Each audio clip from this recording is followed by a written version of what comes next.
Jail में बंद प्रमुख बलूच मानवाधिकार कार्यकर्ता डॉक्टर मेहरंग बलूच ने जेल से अपने बयान में ये कहा कि पाकिस्तान पिछले 7 दशकों से हिंसा के दम पर बलूचिस्तान पर राज करने की कोशिश कर रहा है। अपने ही लोगों पर बमबारी करना कोई सैन्य ऑपरेशन नहीं बल्कि बलोचों का नरसंहार है। इसके जवाब में मीर यार बलोच और अन्य बलूच नेताओं ने दुनिया भर के 6 करोड़ बलूचों से 14 अगस्त को ब्लैक डे के रूप में मनाने की अपील की। घरों और शिक्षण संस्थानों पर काले झंडे पाकिस्तान के विरोध में फहराए गए, तो दूसरी तरफ बलूच लिबरेशन आर्मी यानी कि बीएलए ने पाकिस्तानी सेना के कॉन्वॉय और चेकपोस्ट पर ताबड़तोड़ हमले कर दिए, जिससे इस वक्त पूरा बलूचिस्तान जंग का मैदान बना हुआ है और पाकिस्तान टुकड़ों में बंटने की कगार पर अपनी नीतियों के चलते आकर खड़ा हो गया है। पाकिस्तान सरकार बंदूक के साए में 14 अगस्त मनाना चाहती थी, लेकिन बलूचों ने यह साफ कर दिया कि उनके लिए पाकिस्तान एक आजाद देश नहीं बल्कि एक कब्जा करने वाली फौज है। जब भी कोई देश अपनी ही जनता को दुश्मन मान ले और उन पर तोपे और बम बरसाने लगे, उस देश की नींव हिल जाती है। 1971 में पूर्वी पाकिस्तान यानी कि जो आज का बांग्लादेश है, उस वक्त भी यही हुआ था।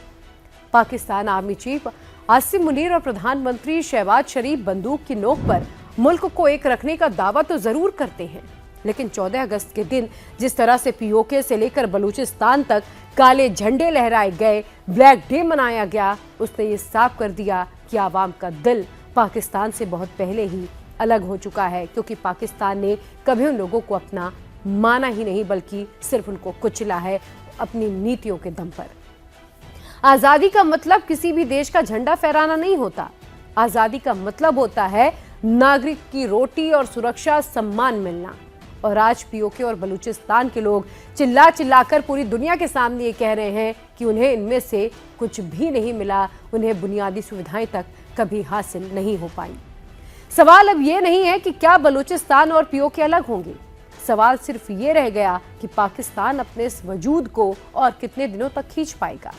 हजारों बलूच युवा, बुद्धिजीवी और छात्र रातों रात अचानक गायब कर दिए जाते हैं, महिलाएं गायब कर दी जाती हैं जो भी पाकिस्तान के खिलाफ आवाज उठाता है। पाकिस्तान की सेना प्रमुख जनरल आसिम मुनीर और कठपुतली सरकार ये भूल रही है कि लोगों की सोच को तोपों से नहीं दबाया जा सकता, नहीं उड़ाया जा सकता। 14 अगस्त की वो रात सिर्फ एक तारीख नहीं बल्कि पाकिस्तान के भूगोल और भविष्य पर लगा हुआ वो गहरा जख्म है, जिसकी टीस अब इस्लामाबाद के हुक्मरानों को सोने भी नहीं दे रही है।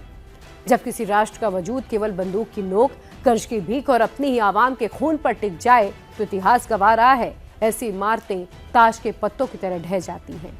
1971 में ढाका की गलियों में जो दमन बोया गया था, उसकी फसल बांग्लादेश के रूप में कटी थी और आज ठीक वही पटकथा मुजफ्फराबाद, गिलगिट बाल्टिस्तान, क्वेटा की वादियों और बलूचिस्तान में दोहराई जा रही है। पाकिस्तान जिसे कागजों पर आज़ाद जम्मू कश्मीर कहता है, वहां की आवाम को अब ये समझ आ चुका है कि वो आज़ाद नहीं है बल्कि रावलपिंडी के जनरलों की कठपुतली बन चुके हैं। उन्हीं के हिसाब से उन्हें चलना पड़ रहा है। जब पीओके की सड़कों पर पाकिस्तानी सेना वापस जाओ के नारे गूंजते हैं तो उनके पीछे एक खामोश तुलना भी होती है। सीमा पार भारत के जम्मू कश्मीर में बहती विकास, पर्यटन और बुनियादी ढांचे की बयार। पीओके का आम नागरिक अब सवाल पूछ रहा है कि हम किस आज़ादी का जश्न मनाएं, उस आज़ादी का जिसने हमें भिखारी बना दिया, कहीं का नहीं छोड़ा। ये खबर आपको कैसी लगी, इस बारे में आपकी क्या राय है, कमेंट सेक्शन में ज़रूर बताइएगा।